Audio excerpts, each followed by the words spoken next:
We beat Tottenham everywhere we go. We beat Tottenham everywhere we go. We beat Tottenham everywhere we go. Everywhere we go. I told you. What did I tell you? What did I tell you? I told you. I told you. I told you. I told you. If there is one team in the Premier League who we can't lose to, it's Tottenham. And you've seen it. If there is one team we can't lose to, it's Tottenham. That game was I saw a mixture of a lot of things in that game. A mixture of a lot of things. From the way we started that game, from the way we progressed in that game. I'm telling you, that game embodied everything.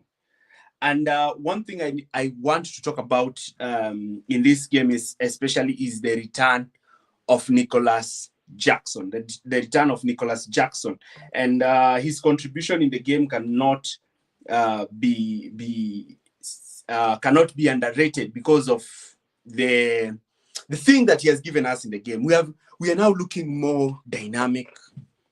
We are looking more threatening. We are creating chances. We are more aggressive. I liked the game. And I also liked something else in that game, and that was the final part of the game. The final part of the game was more to do with the way we looked to change the game entirely during the game. Because remember, we had dominated the game.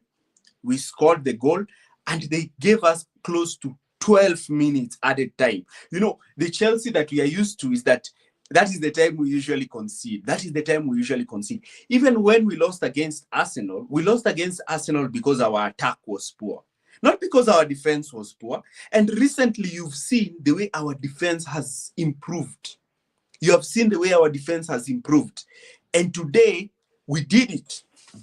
Dominic Solanke thought that he's coming to do that thing that he always does against his former clubs. You're not scoring at the bridge. No. You're not scoring at the bridge.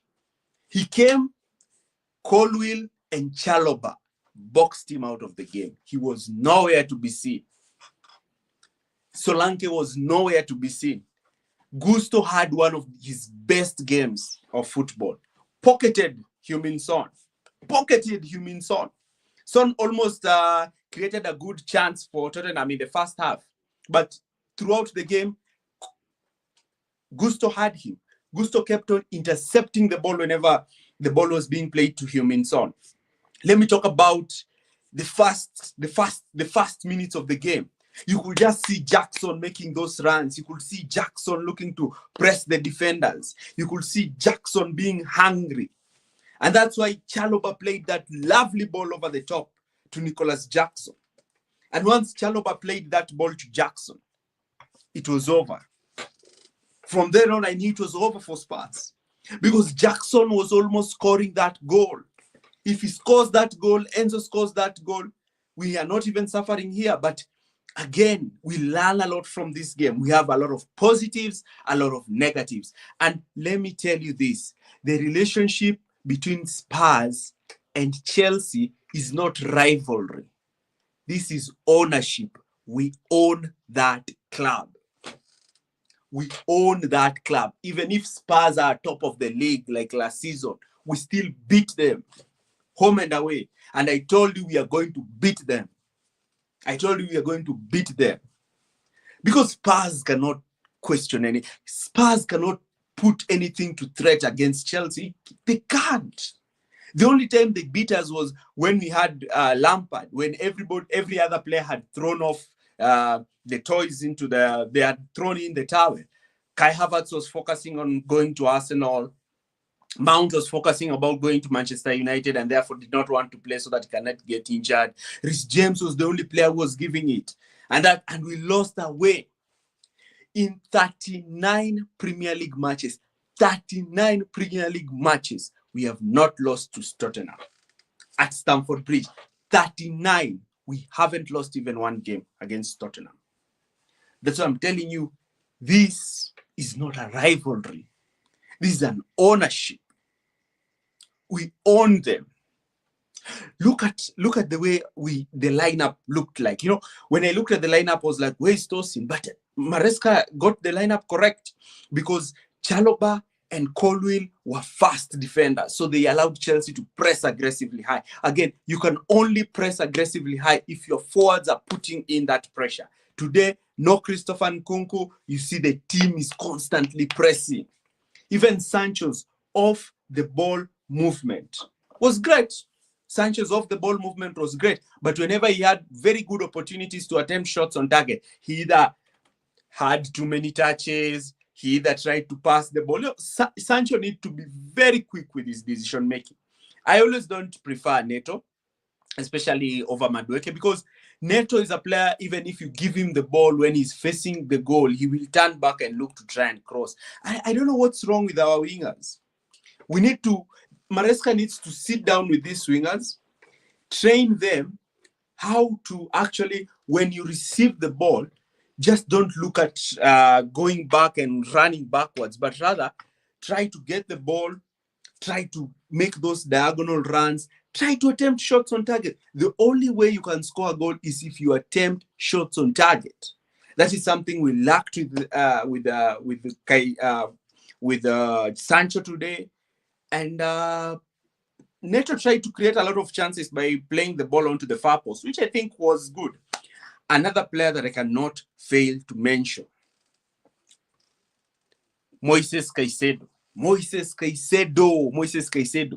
N'Golo Kante, winning tackles, winning the ball, supplying the ball, win the ball, pass the ball, win the ball, pass the ball, win the ball, pass the ball. Are we seeing the making of the best defensive midfielder in the next decade? I believe we are seeing the making of the best defensive midfielder in the next decade. I don't care about our league position. Our league position is affected with a lot of things. Initially, we started the season when our defense was so poor. Then we moved into the December period, our attack faded off. And now we were tightening up our defense, but we were not scoring enough goals. Now, our defense is good. Now it's the attack now looking to catch up. But I have some positive signs, because if you just look at the scoreline, you'll probably think that Chelsea played poorly. No, Tottenham were not in the game. Tottenham were not in the game from minute 1 to minute 112. Tottenham were not in the game. They were not in the game. We beat them. We dominated them possession-wise. We dominated them in terms of shots. We dominated them in terms of corners. We dominated defensively when we were needed to defend. In those last 12 minutes, when everybody was like, Chelsea are going to capitulate. Chelsea are going to concede the final goal. Chelsea are going to put themselves in a situation where they're going to drop 3 points. No! The mentality of Dewsbury Hall, who came in, made those tackles. Again, there's one player that I have to say, we have the best left back in the league. I don't want to hear what anybody has to say. We have the best left back in the league, the best. This is a player who is not afraid to do anything. He's not afraid he's not afraid to tackle. He's not afraid to pass. He is fast. He knows how to read the game. You cannot play Chelsea down the left when Marc Cucurella is on the pitch. You can't. We used to be very weak in the left. I remember when we used to have Alonso. We used to have Emerson. We were so weak, we even had to play Cesar Azpilicueta at left back. Now we have a left back. He will not score the number of goals that you want, but you have a left back who you are very confident when he's having a 1v1 with the winger. Today I was so scared about Gusto, but he did well. He performed well. Colwill did well. Chalobah did well. They won their duels well. We didn't concede from set pieces. Enzo Fernandez, he was the one who was playing those transition balls to Chelsea. The problem is we do not have that killer instinct we had in the beginning of the season when we have transitions. We are supposed to put teams to the sword. And I told you, we need to win the next 5 games. We win the next 5 games, we have sealed top 4. Because I don't believe Newcastle or Manchester City are going to win the next 5 games. But if we win the next 5 games, then we put ourselves in a very good position. We put ourselves in a very good position. Tottenham, I told you, I knew it. When I was doing my preview, I told you we are going to beat Tottenham, because whenever I see Tottenham in our Premier League fixture list, I just know those are 6 points. Those are 6 points. Even when I was watching them, I was watching Chelsea and Tottenham away and we were 2-0 down. I just knew we are going to come back and beat them, because that is what we do to Tottenham. We just beat them. That is what we do to Tottenham. We beat them. Home, away, far away, we just beat them. We beat Tottenham Hotspur. We don't play with them. I've told you, this is not a rivalry. This is ownership. We own that club.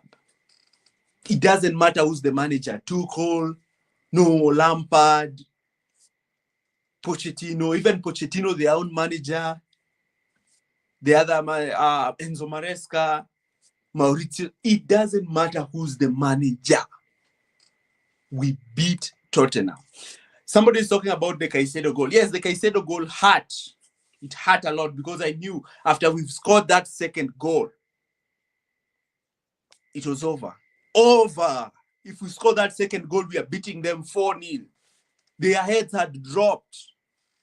The minute I saw that second goal coming in, I knew if this goal stands, we are beating them 4-0 in the second half. I knew it, because the pressure now will be out of the players, and the players will know now we have a 2-0 cushion. Now it will be full throttle attack. And because they are so weak, and then they are Spursy, adding with that Spursy mentality, you know, that Spursy mentality, yeah, that defeatist mentality that Tottenham have. I knew it. If we score that second goal, it's 4. It's 4. Caicedo was everywhere. I've said we are witnessing the making of the best defensive midfielder. You see, people are talking about N'Golo Kante. N'Golo Kante was an extraordinary ball winner.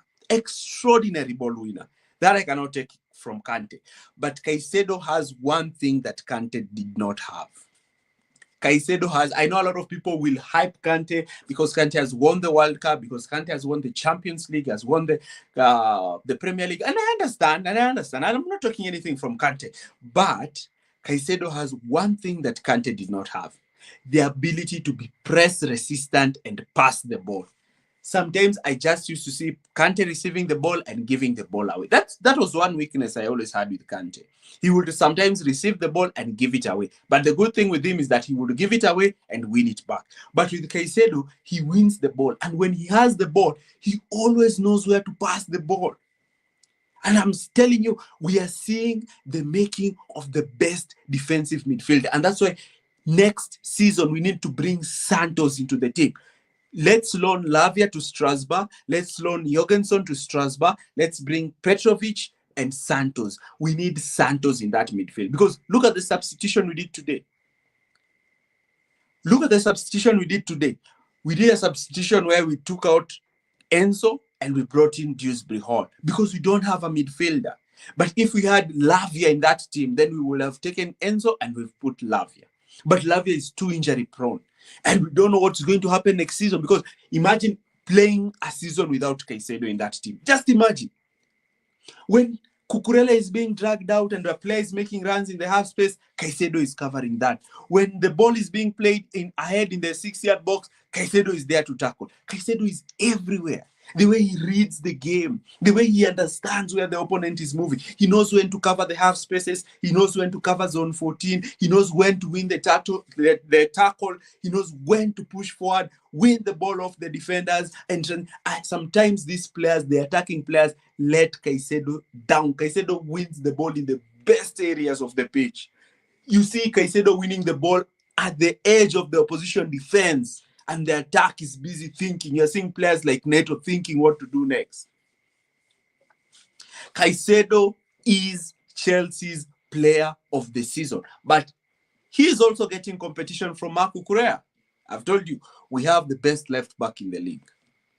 He's having a competition from Marc Cucurella. I'm telling you, Cucurella is so good. He is so good. We have a player like Cesar Azpilicueta in defense. Azpilicueta in his prime. Remember when Azpilicueta was in his prime? Remember that 16-17 season. Remember that 14-15 season when Azpilicueta was young and he was able. That's what we are seeing from Cucurella. Fast, winning tackles, winning the ball, passing the ball, making runs into the box. That's what you want to see from your fullback. Somebody's talking about Neto's vision. I've always complained about Neto's vision in this video. I've always complained, but I don't know what the manager is doing. He needs to work on Pedro Neto. Neto needs to be quick with his thinking. His mind, his feet should not be as fast, should not be faster than his mind. Actually, a good footballer is a footballer whose mind is faster than the feet. That's why Palmer is not so fast, but his mind is faster. So that's why he's able to. Again, look at Cole Palmer. Look at that cross.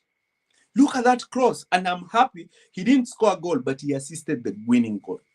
Look at that cross. Look at Enzo. Enzo again, making those forward runs. Look at the way Enzo came in. And we saw that. We saw Enzo attacking those balls in the first half. We saw Enzo doing that. But now he scored a goal. Because, as I always say, if you want to score a goal, have shots on target. Cross the ball into the box. And when you cross the ball into the box, have many players attacking that ball. In fact, in Cole Palmer's case, he was crossing the ball. Enzo was looking to head the ball. Neto was behind him. So even if Enzo missed the ball, Neto would have still scored. Because that is what a good team does. Again, but I will. Let's talk about the goalkeeper. Now, Sanchez, throughout the game, he was okay. He was okay. But the goal we conceded, we are lucky that Caicedo got an didn't fake his injury, so it was a legit injury. We are so lucky because that goal is not a goal that a goalkeeper should concede. That's not a goal that a goalkeeper should concede. What was Sanchez doing? The outfield players are complaining, yet you are here trying to complain. Colwill is and I hate this thing of Colwill always complaining. Colwill is complaining to the referee. Chalobah is complaining to the referee. The goalkeeper, instead of focusing on the game, he's also joining them in complaining. That's why his reflex was late. He jumped late when the ball had already come. But if he had been focused, he would have just grabbed that ball. Not even punch it. He would have just grabbed that ball. You see? That is what I'm talking about. We need to, Sanchez needs to focus. Again, he did not have that bozo situation during distribution. I kept on shouting at him whenever I had the ball. Pass the ball forward. I never wanted to see Sanchez playing from the back. When he receives the ball, play the ball forward.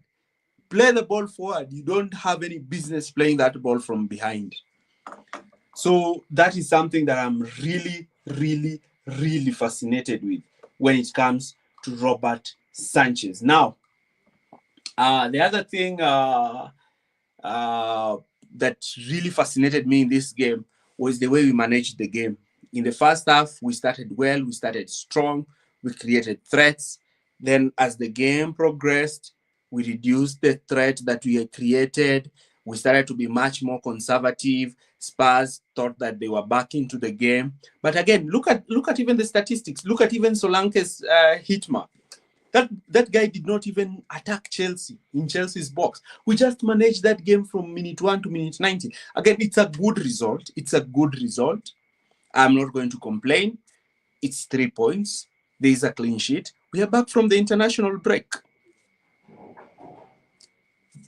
Goal, win, clean sheet, and we have no major injuries. So we are back from the international break. And don't forget, I was really scared about that Caicedo injury scare. I was so scared. I was like, we are definitely not going to make top 4 if Caicedo is out of this team, because I know Enzo cannot marshal that midfield by himself. Maresca is evolving as a manager. You see, Maresca needs to, I don't know if he's evolving as a manager. He should have been pragmatic since the day one. Whenever you see your team is scoring goals, you don't have to continue attacking. That's why when you were telling him, coach the defense, he was like, no, the team is playing well. The defense will just catch up. But again, if he coached the defense well, we don't lose to Aston Villa, we don't lose to Fulham, we don't lose to Ipswich. You don't heavily rely on players like Disasi. You know, yeah, that's what I'm saying now. So I'm going to do a tactical analysis video of what actually transpired in this game. Kindly take your time, watch it. I will try my level best to ensure that it drops tomorrow. See you guys in our next video. Thanks for watching. I don't want to make this live so long because there are people who are going to watch it tomorrow and also after I've done it. So thank you very much for joining us in this live. Next time, I promise to bring on some people to also give out their thoughts. Bye.